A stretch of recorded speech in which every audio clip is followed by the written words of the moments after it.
The sun hung low in the sky, casting long shadows across the quiet country road. The air was crisp, carrying the faint scent of fallen leaves and damp earth. Marcus Langley stood beside his prized 1967 Ford Mustang, frustration etched onto his face. The sleek midnight blue car had been his companion for years, a symbol of his hard-earned success and love for classic automobiles. But now, it sat lifeless on the side of the road, its engine silent and unresponsive. Marcus wiped his brow, with the back of his hand, muttering under his breath as he popped the hood. Peering into the maze of wires, belts, and metal components, Marcus felt completely out of his depth. He wasn't a mechanic. He was a businessman, someone who delegated tasks rather than getting his hands dirty. Still, he tried tinkering with a few parts, hoping to stumble upon the problem. Nothing worked. As minutes turned into an hour, his patience began to wear thin. Cars drove past occasionally, their drivers glancing curiously at the man in an expensive suit standing next to a broken-down muscle car. Some slowed down, but none stopped to help. Just as Marcus was about to give up and call for roadside assistance, he heard the sound of footsteps crunching against the gravel. Turning around, he saw a young girl walking toward him. She wore a neatly pressed school uniform, white blouse, navy skirt, and polished black shoes, and carried a backpack slung over one shoulder. Her braided hair swayed gently as she approached, and her earbuds dangled loosely around her neck. She looked no older than 16 or 17, yet there was a confidence in her stride that caught Marcus's attention. "Problem with your car?" she asked, stopping a few feet away. Her voice was calm and curious, lacking any hint of judgment despite the obvious absurdity of the situation. A millionaire stranded on a rural road because his luxury vehicle decided to quit on him. Marcus chuckled dryly. "Yeah, you could say that. It just died on me. I don't know much about cars, so..." His voice trailed off as he gestured helplessly toward the open hood. The girl tilted her head, studying the car with keen interest. "Mind if I take a look? I'm kind of into cars." Marcus raised an eyebrow, skeptical. "You? Into cars?" She smiled, unfazed by his disbelief. "Don't let the uniform fool you. I've been fixing cars since I was 10. My uncle used to run a garage before he passed away. He taught me everything I know." Intrigued despite himself, Marcus stepped aside. "All right, go ahead. Can't hurt to try, I guess." The girl set her backpack down and leaned over the engine, her eyes scanning the components with surprising focus. She pointed out things Marcus didn't understand, something about fuel lines, spark plugs, and carburetors. But her tone was confident, almost professional.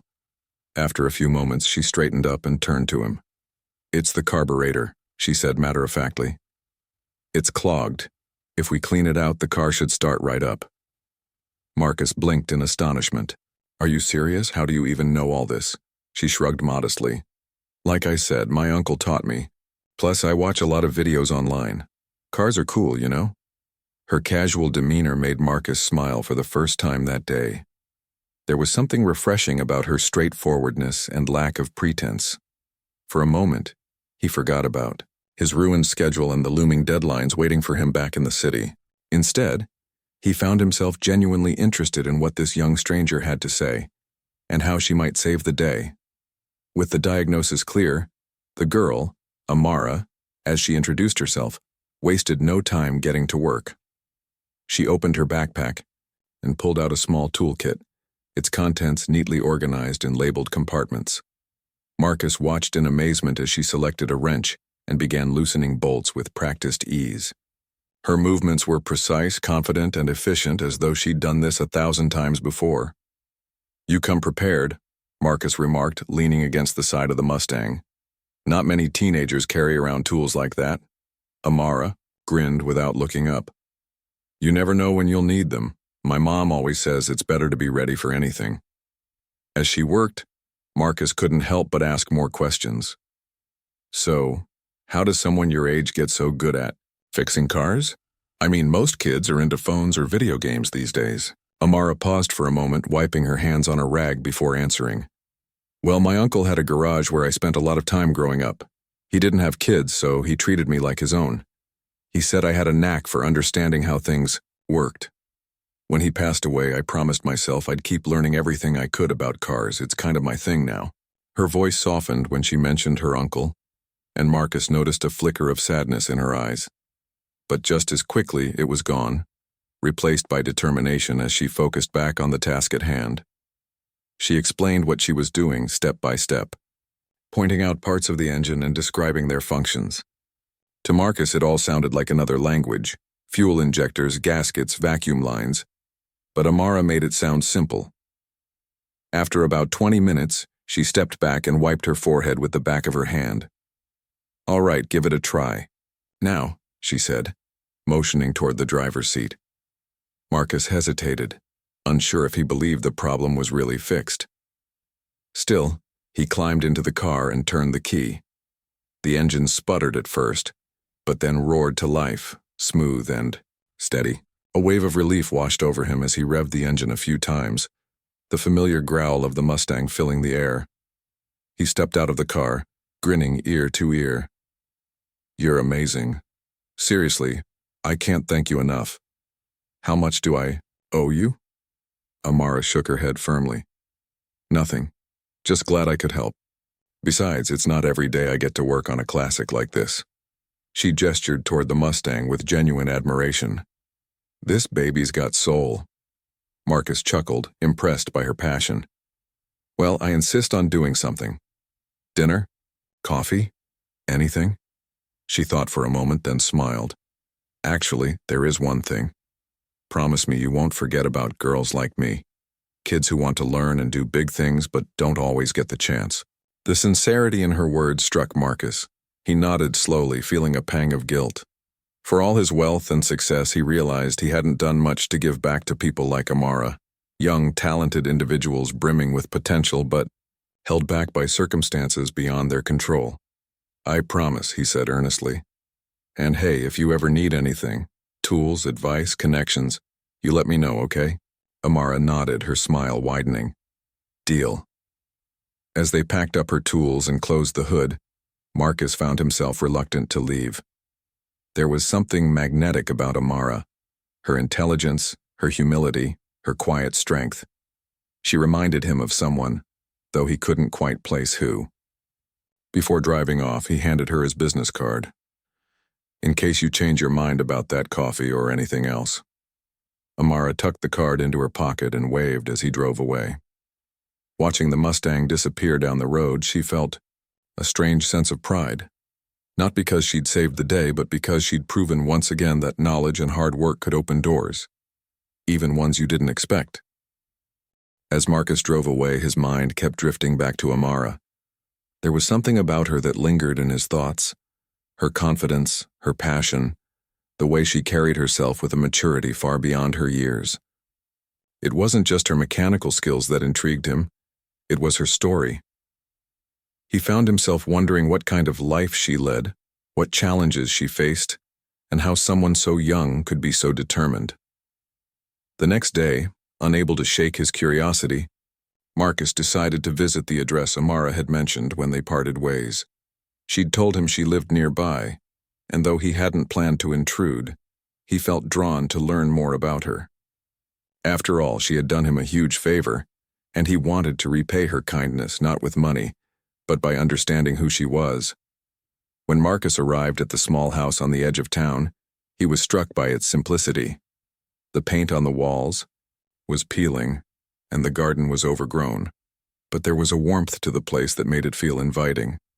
Before he could knock, the front door opened, and Amara stepped out, surprised to see him standing there.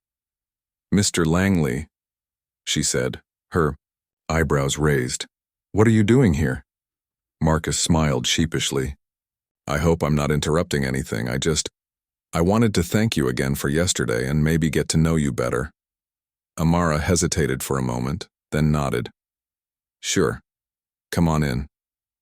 Inside, the house was modest but cozy. A worn couch sat in the living room, surrounded by shelves filled with books and family photos. One picture caught Marcus's eye. A young woman who looked almost identical to Amara, smiling brightly beside an older woman whose resemblance to her was unmistakable.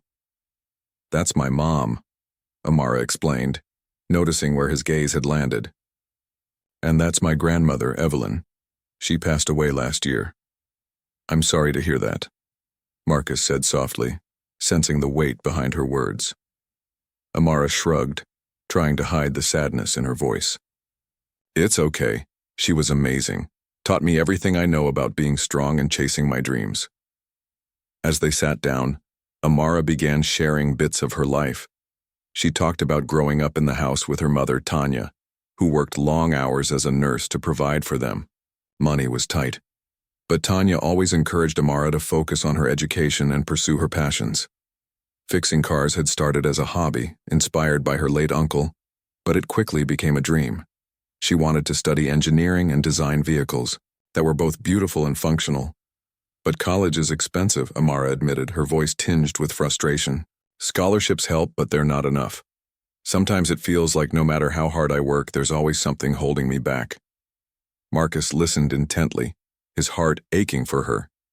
Here was a girl with immense talent and ambition, yet the world seemed determined to make things difficult for her. He thought about his own privileged upbringing, private schools, endless opportunities, and realized how much easier his path had been. You know, Marcus said after a pause, you remind me of someone I used to know, someone who believed in working hard and never giving up no matter what life threw at them. Really? Amara asked, tilting her head curiously.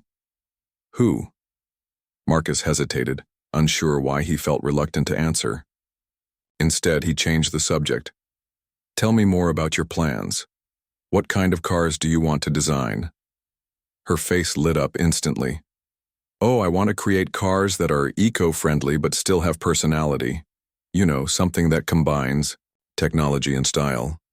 I think we can make driving sustainable without losing the fun part. Her enthusiasm was infectious, and Marcus found himself smiling along with her. For the first time in years, he felt inspired. Not by profits or business deals, but by the pure joy of someone pursuing their dreams against all odds. Before leaving, Marcus promised to stay in touch. As he walked back to his car, he couldn't shake the feeling that meeting Amara was more than just coincidence. Something about her story, and the photograph of her grandmother, stirred memories deep within him, ones he hadn't thought about in decades. Little did he know those memories would soon lead him down a path he never expected. The next time Marcus saw Amara, it was at a local diner where she worked part-time after school. He had called ahead to check if she was free, and she invited him to stop by during her shift. It wasn't exactly the setting he was used to. His days were usually filled with boardroom meetings and upscale restaurants. But there was something comforting about the hum of chatter, the clinking of dishes, and the smell of coffee brewing. Amara greeted him warmly as he walked in, balancing a tray of drinks with practiced ease. Hey, Mr. Langley, grab a seat anywhere you like, I'll be right with you. Marcus chose a booth near the window and watched as she moved gracefully between tables, chatting with customers and jotting down orders. Despite her busy schedule, she seemed completely at ease, radiating a quiet confidence that made people smile.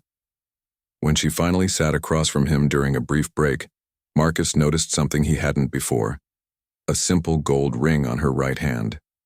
That's an interesting ring, he said, nodding toward it. Does it have any special meaning? Amara glanced at the ring and hesitated for a moment, her fingers instinctively brushing against it. It belonged to my grandmother, she said softly. She gave it to me before she passed away. Said it was important to keep it safe. Marcus leaned back in his seat, studying the ring more closely. Something about it felt oddly familiar. The design, the way the light caught its surface, it reminded him of... No, it couldn't be. Shaking off the thought, he tried to focus on their conversation. Your grandmother sounds like an incredible woman, Marcus said carefully. You've mentioned her before. What was she like? Amara smiled, her expression softening as she thought about Evelyn. She was amazing, strong, kind, smart, everything I want to be. She always told me stories about her younger days, how she worked hard to build a life for herself and Mom. But she never talked much about her past relationships or family. I think it hurt too much. Marcus nodded, though his mind was racing. There was something about the way Amara described her grandmother that resonated with him. The pieces didn't quite fit yet, but they were close enough to make him uneasy. "Do you know where she grew up?" Marcus asked, trying to sound casual. "Or anything about her early years?" Amara shrugged. "Not really. She moved around. A lot when she was younger, especially after my mom was born." "Why do you ask?" "No reason," Marcus replied quickly, forcing a smile. "Just curious." But curiosity wasn't the only thing gnawing at him. As Amara returned to work, Marcus found himself staring at the ring again. It wasn't just similar to the one he'd given his late wife. It was identical. The same intricate pattern, the same weighty significance. His heart began to race as doubt swirled in his mind. How could this be possible? Was it just a coincidence, or was there something deeper at play? Later that evening, as Marcus drove home, he couldn't stop thinking about the ring and Amara's evasive answers. He wanted to believe it was nothing, but the nagging feeling wouldn't go away.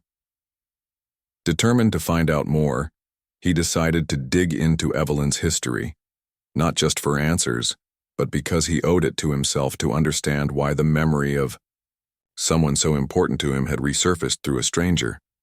What Marcus didn't realize was that uncovering the truth would change everything he thought he knew about his own life and force him to confront a chapter he had long buried.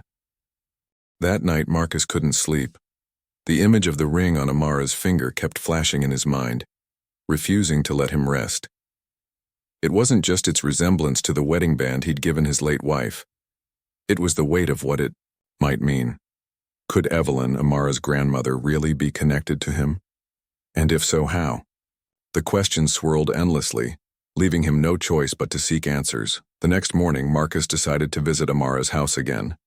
This time, he hoped to speak with her mother, Tanya. He arrived around noon, knocking gently on the door. When Tanya answered, she looked surprised but welcomed him inside. She was a kind-looking woman with warm eyes and a tired smile, clearly someone who had spent years juggling work and family. "Mr. Langley," Tanya said, gesturing for him to sit. "What brings you here?" Marcus took a deep breath, unsure of how to begin. "I wanted to talk to you about something personal. About Evelyn." Tanya stiffened slightly at the mention of her mother's name. "Evelyn? What do you know about her?" "That's what I'm trying to figure out," Marcus admitted. He hesitated before continuing. "I think I may have known her once, many years ago, before she moved away." Tanya stared at him, her expression unreadable. Finally, she sighed and sat down across from him. "You're not the first person to come looking for answers about my mom. But I'll tell you what I told everyone else. She never talked much about her past. All I know is that she left her hometown after some kind of falling out. She raised me on her own, and we didn't have much contact with our extended family." Marcus nodded slowly, piecing things together in his mind. Did she ever mention anyone named Marcus, or a place called Clearwater? Tanya's eyes widened slightly at the name. Clearwater. Yes, she mentioned that once. She said it was where she grew up. As for Marcus, she paused, studying him carefully. She did talk about someone named Marcus once, but only in passing. She said he broke her heart. The words hit Marcus like a punch to the chest. He remembered Clearwater vividly, the small town where he'd met Evelyn when they were both teenagers. They'd fallen deeply in love, promising each other forever. But life got in the way. Arguments over their futures tore them apart, and Evelyn disappeared without a trace shortly after. At the time, Marcus assumed she'd moved on, found someone else. He never imagined she'd been carrying his child. "Tanya," Marcus said softly, his voice trembling. "How old were you when your mom had you?" "I don't know exactly," Tanya replied. "She was young, though. 18 or 19, maybe." Marcus felt the pieces clicking into place. Evelyn had been pregnant when she left Clearwater. Amara's age lined up perfectly. She was Tanya's daughter, which meant Evelyn was her grandmother.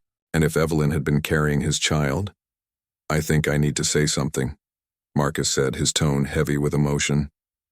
Evelyn and we were close once. Very close. I didn't know she was pregnant when she left.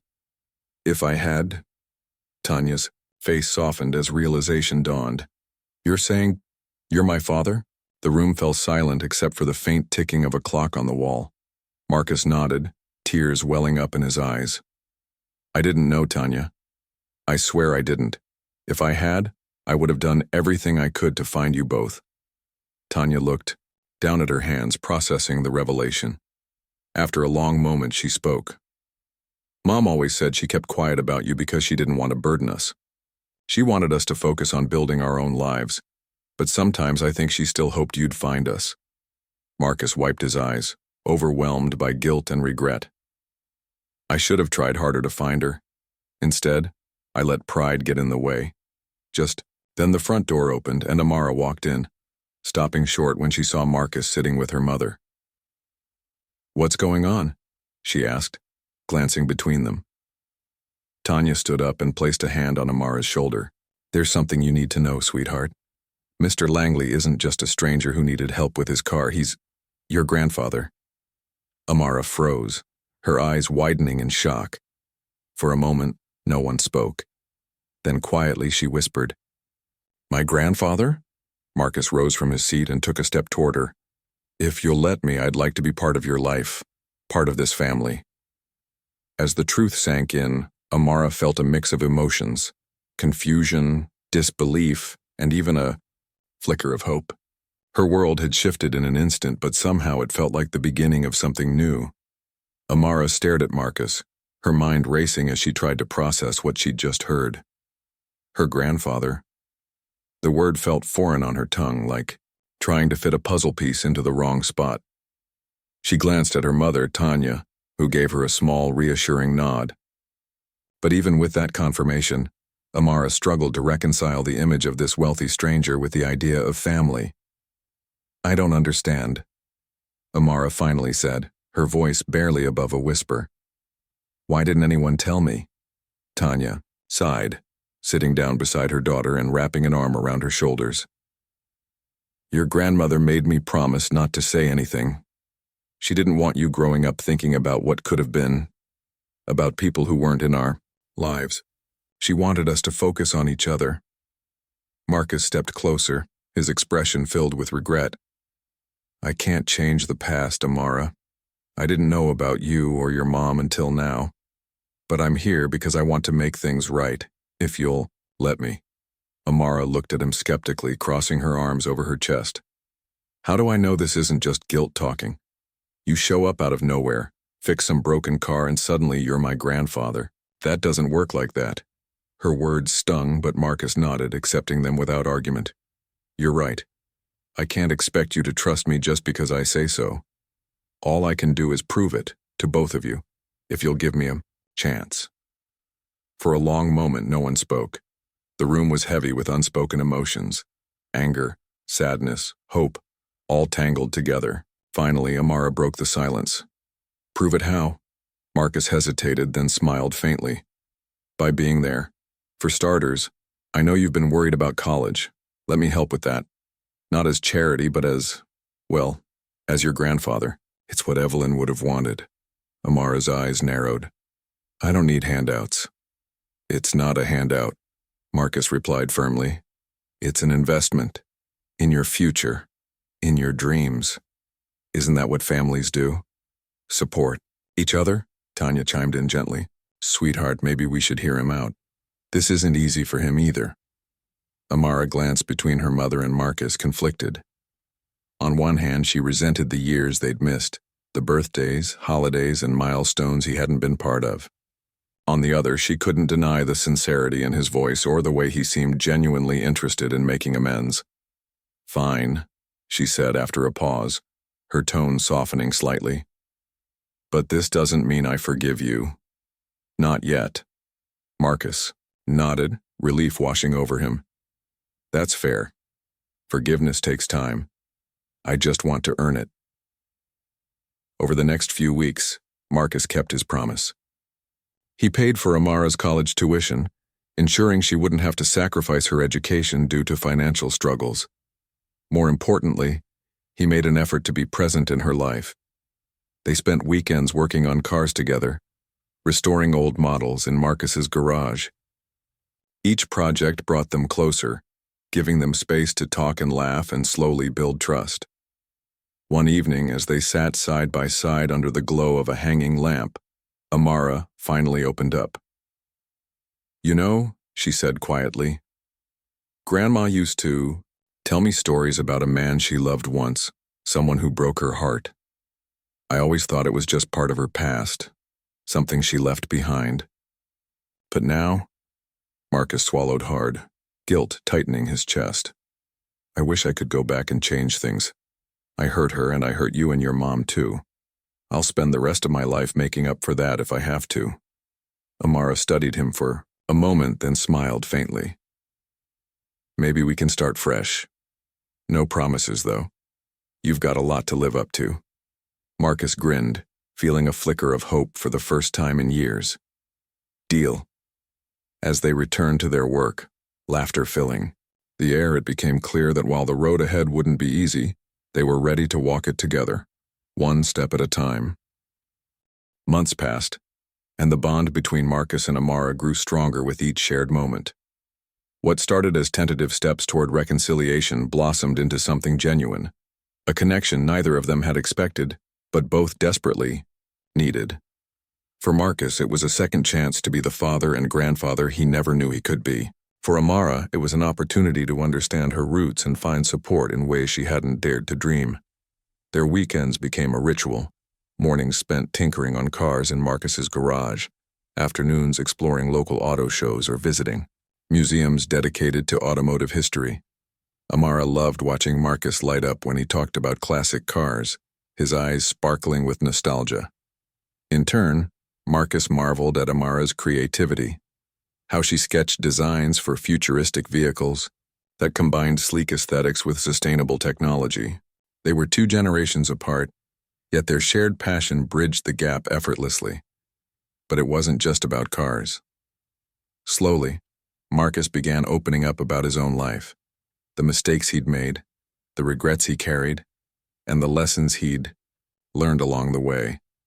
He told Amara stories about Evelyn, painting a picture of the vibrant, determined young woman she'd been before life pulled them apart. Hearing those stories helped Amara see her grandmother in a new light, not just as the strong matriarch who raised her, but as someone who had loved deeply and endured silently. One evening, as they sat on the porch after finishing a restoration project, Amara turned to Marcus with a thoughtful expression. "Do you ever wonder what would have happened if you and Grandma stayed together?" Marcus sighed, leaning back in his chair. "Every day. I think about all the years we lost, the family we could have had, but dwelling on what-ifs doesn't change anything. What matters now is making the most of the time we have left." Amara nodded slowly, absorbing his words. She still had moments of doubt, times when the weight of their fractured history felt overwhelming. But those moments were becoming fewer, as she realized Marcus wasn't trying to erase the past, he was building a future. When Amara started her first semester of college, Marcus surprised her by showing up on campus to help her move in. He even arranged for her to intern at a prestigious automotive design firm during summer breaks. At first, Amara was hesitant to accept his help, fearing it might look like favoritism, but Marcus reassured her. "You earned this," he said, firmly. "Your talent speaks for itself.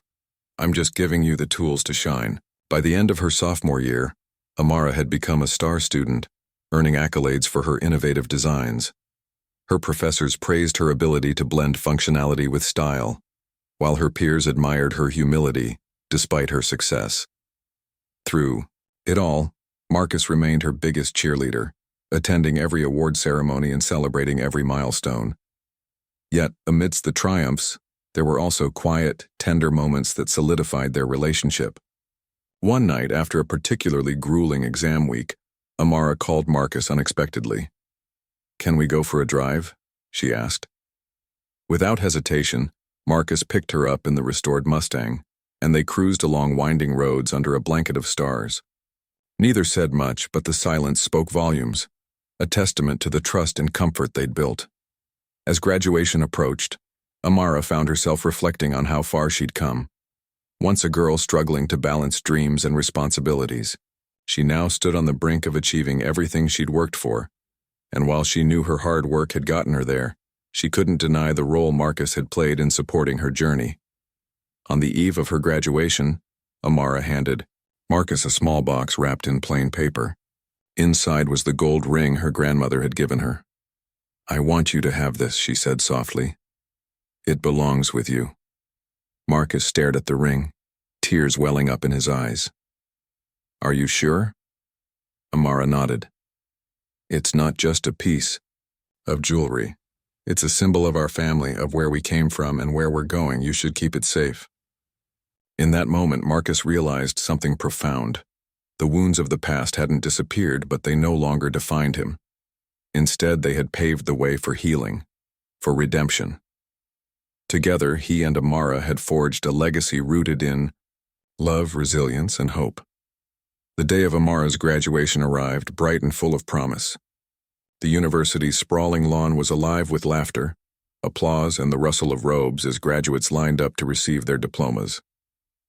Marcus sat proudly in the audience, his chest swelling with emotion as he watched Amara walk across the stage. She looked radiant in her cap and gown, her smile lighting up the entire arena as she accepted her degree in mechanical engineering. When the ceremony ended, Marcus found himself surrounded by a small group of people, Amara, Tanya, and a few close friends who had gathered to celebrate. But it was Amara who pulled him aside, her expression thoughtful yet excited. "I have something I want to say," she told him, "and I'd like you to hear it." Before Marcus could respond, she climbed onto a nearby bench, clearing her throat, to get everyone's attention. The chatter died down as all eyes turned to her. "I didn't plan to make a speech today," Amara began, her voice steady but warm, "but there's someone here who deserves recognition for more than just being my grandfather. Mr. Marcus Langley isn't just a successful businessman or a car enthusiast. He's proof that second chances matter. He came into my life at a time when I needed support, not just financially but emotionally. He reminded me that family doesn't always mean blood.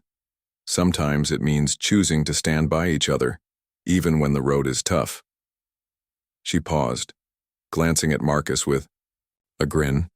"He also taught me how to fix carburetors without losing my patience, which is no small feat." The crowd chuckled, but Amara's tone grew serious again. "What I'm trying to say is thank you. Thank you for believing in me when I doubted myself, for showing me that forgiveness and love can rebuild what's broken, and for proving that legacies aren't just about where we come from, they're about what we do next." By the time she finished, there wasn't a dry eye in the group. Marcus stepped forward, pulling her into a tight hug. "You've made me so proud," he whispered, his voice thick with emotion. "Not just today, but every single day since I met you." That evening, the celebration continued at Marcus's house, where tables were laden with food and laughter filled the air. As the sun dipped below the horizon, casting golden hues across the sky, Marcus called everyone to gather around. In his hand, he held the gold ring Amara had given him earlier. "This ring," he said, holding it up for all to see, "represents everything we've been through together. It's a reminder of Evelyn, her strength, her love, and her sacrifices. But it's also a symbol of hope. Hope that our family, though fractured for so long, has found its way back to each other." With that, he slipped the ring onto Amara's finger once more. "It belongs to you now, to carry forward as part of your story. A story I know will inspire others, just as you've inspired me." Amara blinked back tears, looking down at the ring with newfound appreciation. "I'll make sure it stays safe," she promised, "for all of us." As the night wore on, stories were shared, memories revisited, and plans for the future discussed. Amara spoke excitedly about her upcoming job offer at a renowned automotive firm, while Marcus teased her about designing the next generation of Mustangs. Tanya watched them both, her heart swelling with gratitude for the bond they'd forged. In the months that followed, Marcus and Amara continued to work side by side, restoring cars and dreaming big. Together, they launched a scholarship fund, aimed at helping young women pursue careers in STEM fields, a tribute to Evelyn's legacy, and a commitment to creating opportunities for others. Years later, as Amara stood on a stage accepting an award for her groundbreaking eco-friendly vehicle design, she glanced out into the audience and spotted Marcus sitting front row, clapping louder than anyone else. Their journey from strangers united by chance to a family bound by love had come full circle. And though the road ahead would undoubtedly bring new challenges, one thing was certain: they faced them together, stronger than ever.